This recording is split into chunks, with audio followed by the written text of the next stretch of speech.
Lovely. I'm really feeling really silly next to you. Hello. Hi.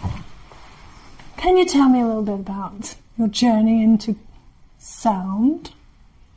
That was really silly. I know, I'm really silly.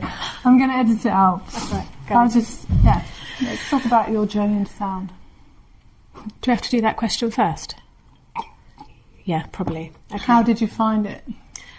So I attended my first sound bath back in 2018, a little bit of a while after my mum died. So I was really struggling with deep and complex grief, in that I could think about my emotions and I could think about what happened, but the feelings were non-existent. So it was all just thoughts and not a lot of feeling. And my auntie suggested that I go to a sound bath at a place called the Chakra Centre in Chollock in Kent.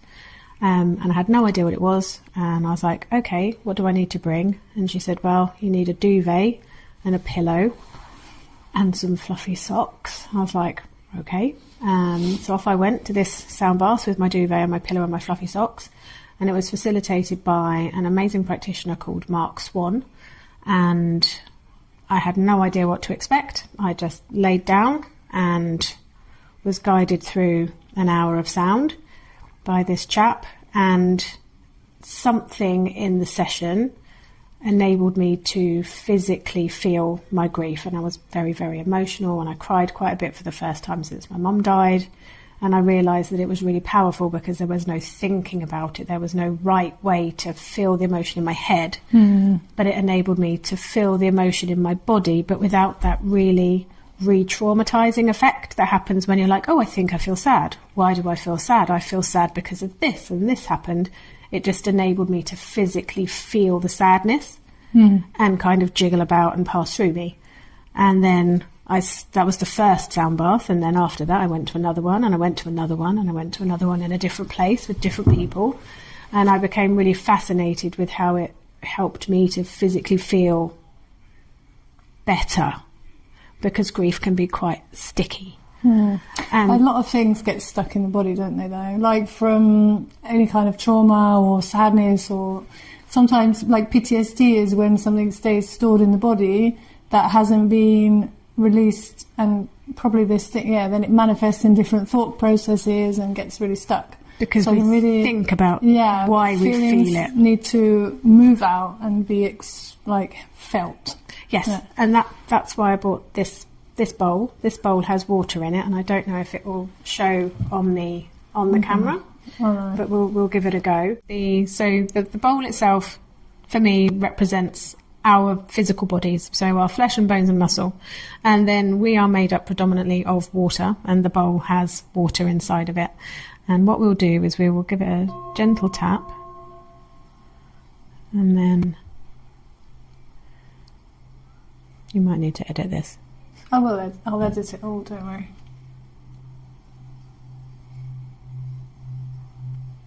There we go. And then you can see the vibrations that we're creating are creating a gentle wave on the water, and then as we aggravate the bowl even more with the wand, you can see here, I don't even know if it's called a wand, it might be a mallet wand, that the waves they're getting more aggravated.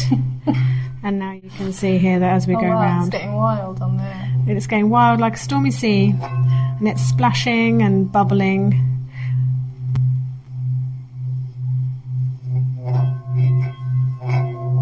That's cool. That's what happens to us and our insides when we're having a sound healing. Maybe not quite so violently, but that's how I imagine the sound affecting our bodies. The same, we have water in us, and when you experience a sound bath, the same thing is happening within you. Maybe not to that effect, like we don't start seeing steam come out of people's ears or out of people's nostrils or anything, but the sound waves, the frequency is passing through your body, and it is having that effect. And we are so very easily entrained with the frequencies that are created by the instruments, by the gongs, by the bowls, and with these kind of lower, deeper, rhythmic strikes of a gong, it helps to really settle the nervous system because your body becomes entrained with the sound, and you can see that visually. More aggravated. And now emotion, and then like you're agitating all the water. The emotion is blocked in the water, and that's what starts to bubble and pop. And it's nice to have to visualize it and come out. That's what I felt like when I was in your sound bath. It was like there was like an energy block somewhere, and as the sound kept going, I felt it like kind of disperse. So it was like fizzing out of your body. Yeah, like bubbling up, and then like, yeah, I don't know how, like dissolving, kind of dissolving all the solidity. I think it's different. The vibration. Every person and every experience is different. So when I am facilitated too, so when I participate in a sound bath, I quite often get taken by what feels like a whirlwind. So I can kind of feel the circular dynamic of the sounds. Obviously, we can imagine waves in different ways. So whether it's a singing bowl that's, we're going around like this, or if it's a singing bowl and you're bonging it, or it's a gong and you're striking it. There's lots of different instruments, chimes, they jingle. But it's always that very circular feeling that I get pulled up in. And I often come out of a sound bath feeling a little bit kind of dizzy, like I've been on a whirlwind trip. But other people will say that they feel like they're kind of floating on a wave. And that's obviously the frequency that your body needs. It's different every time, and your body will take what it needs from the session. And it's just really interesting when you have a whole group of people, and some people feel like they're lifting, and some people feel like they're riding a wave in the ocean, and other people feel like me, like they've been in a washing machine for 20 minutes. But it's just really interesting that our bodies take from the sound what they need. And we talk about sound in a very spiritual and esoteric way sometimes, but we miss the science of it. And it's the science of it that really fascinated me before I started training back in 2020.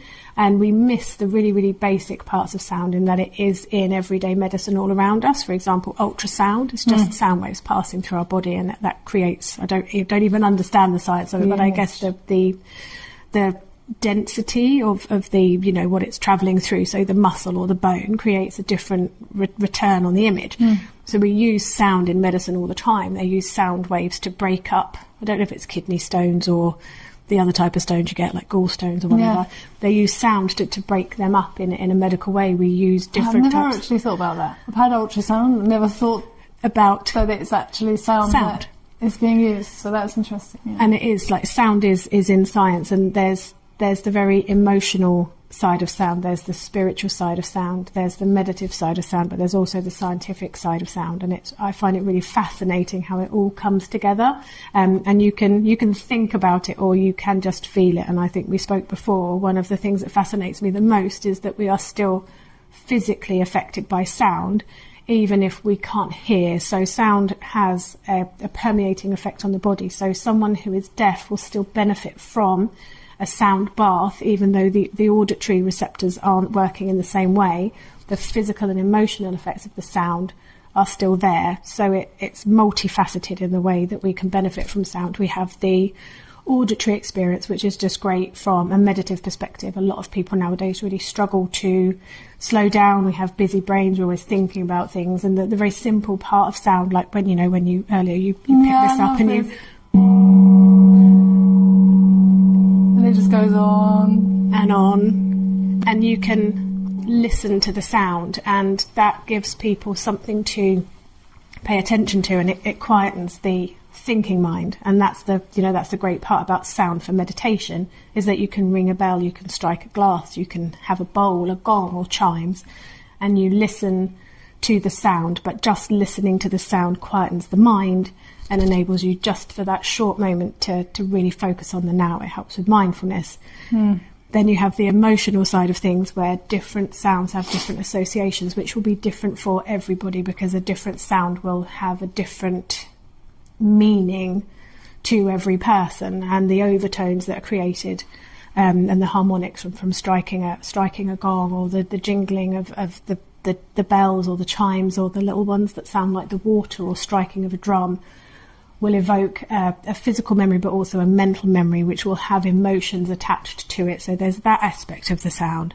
But if you take away the hearing side, you've also got the physical effect of the sound and the waves travelling through your body, the entrainment that I mentioned earlier, and how it helps to really settle our nervous system and change that state of brain waves from your sort of, your thinking brain to your more relaxed brain, from the fight and flight into the rest and digest. There's really so many aspects of it that are very, very fascinating, but also very powerful.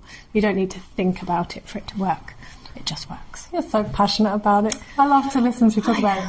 So after your first gong sound bath, we went off on a little journey. Yeah, what happened? How did you then transform that into what you're doing now, which is offering your own sound baths to public and others, corporate and private? So I trained with the College of Sound Healing for my first weekend course, where I learnt the very, very basics of gong. A lovely lady called Tammy, and from then I was hooked. I bought my first gong, which is a wind gong. It's not this one. So this is a very little cymbal or wind gong style. My first gong is the wind gong that you'll probably see in the sound bath that you shared. It looks very similar, but it's bigger. One. Yeah. And beautiful gongs. You'll see them later in the video. Stay tuned. And I played that gong every day for an hour every day for 100 days, which for me is quite a commitment. And I did it every day. Sometimes I did it for a long, long time. Sometimes I'd pick it up and I'd just bong it for 5 minutes, and I was like, oh, that's not enough. And I really wanted to learn when you're playing a gong, you can't, it's not like playing a piano when, you don't have keys to play or notes to play, and I'm sure there are very, very skilled tam-tam players out there from a symphonic perspective, but when you're learning to play a gong in that sort of emotive, intuitive way, you need to learn how to feel the gong. And at first I was just like, I can only get one note out of this thing, and I had this idea in my head that I would sing, this is boring, get me out of here. And it was really kind of like, I was expecting it to be something so much more, but I think that was part of the journey for me, was kind of really connecting with the gong I had, and I bought some more mallets and I spent some more time, and I really softened into it probably after the first couple of weeks. Is that how you would change the sound, like with the different different mallets, actually, but also the different places where you strike the gong, and obviously how much effort you put into the strike, and whether you leave the mallet on the gong. There's lots of different ways to change the sound, whether you play with one or two, and kind of like the rhythm that you play in it all has a different effect.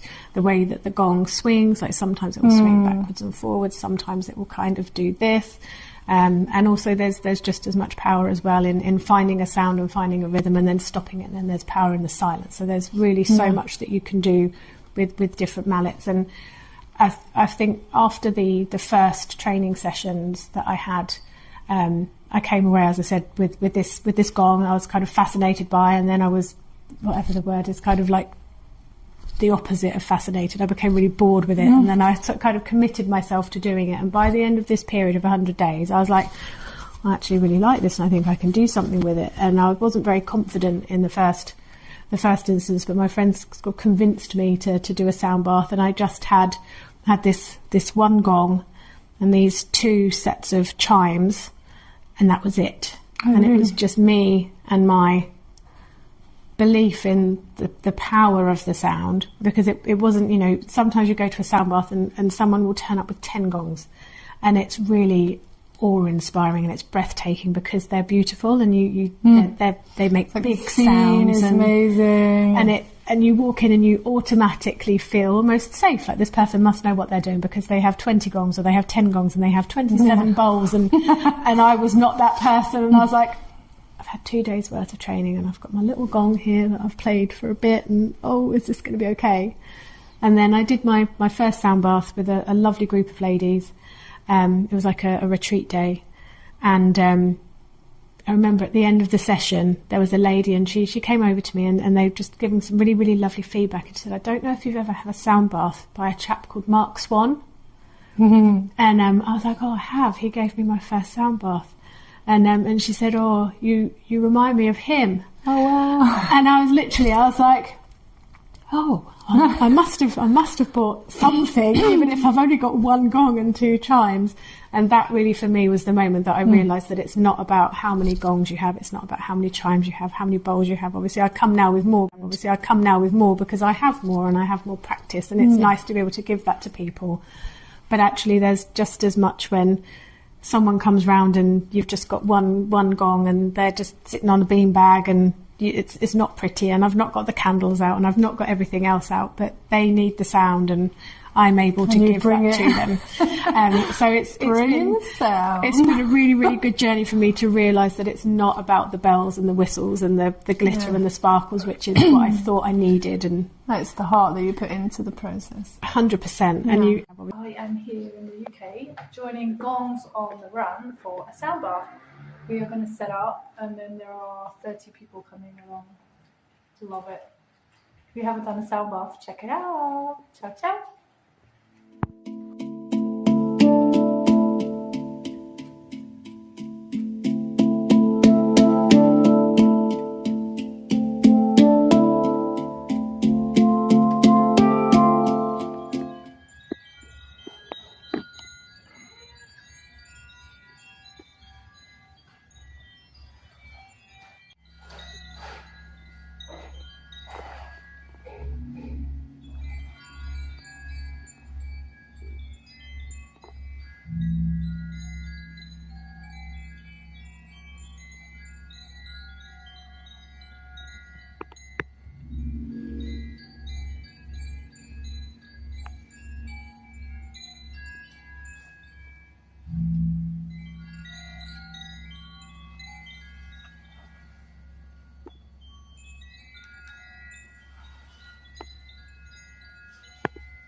to feel your body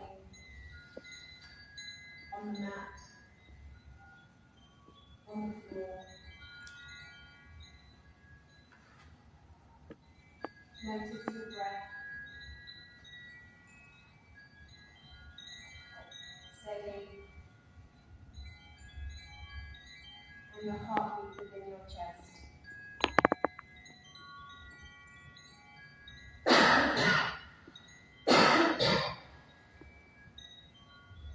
You can bring some gentle movement to your body.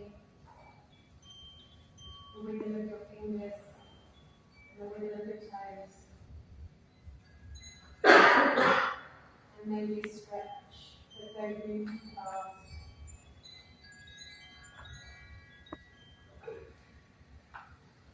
And before we return to the busyness of the day, of the season, just take a moment with these last few breaths to let that gentle feeling settle deep inside you. And if over Christmas things get busy, stressful, loud, you can carry that feeling with you and just pause, taking a deep breath in through your nose and a long, slow breath out through your mouth. Those tiny moments really are enough to calm your nervous system and bring you back to this space within just for a moment.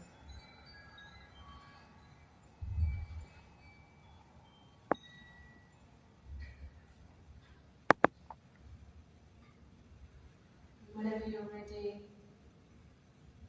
open your eyes and come back to us soon.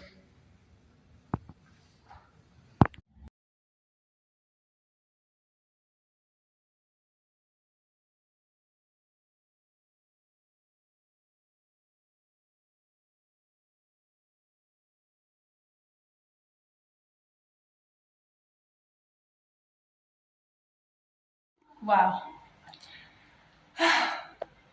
45 minutes, sound healing.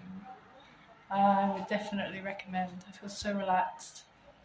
Feels like the sound like waves through your body, clearing out anything that's not wanted anymore. I feel like a stagnation of energy just rippling out.